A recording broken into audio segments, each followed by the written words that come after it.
ఈరోజు మా బావ 5 మినిట్స్లో రెడీ అవ్వు బయటకు వెళ్ళాలన్నారు. 2 మినిట్స్లో రెడీ అయ్యాను.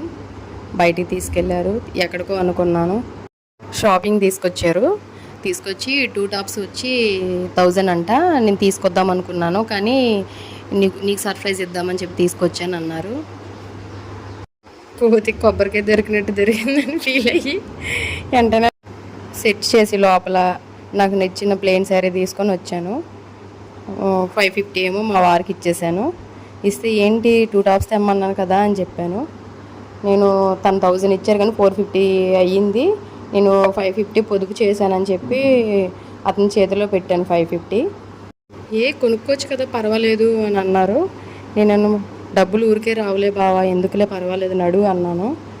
ఓన్లీ ప్లెయిన్ శారీ అయితే బాగోదు కదా, కొంచెం పార్టీ వేర్ లుక్ తీసుకొద్దాం. ఆన్ ద వేలో లేస్ తీసుకోవాలి ఆగమని చెప్పాను. ఆగారు.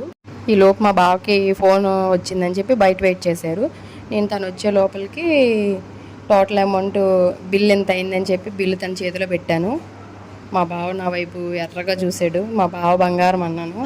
ఈలోపు బిల్ పే చేసేసి బయటకు వచ్చేసారు.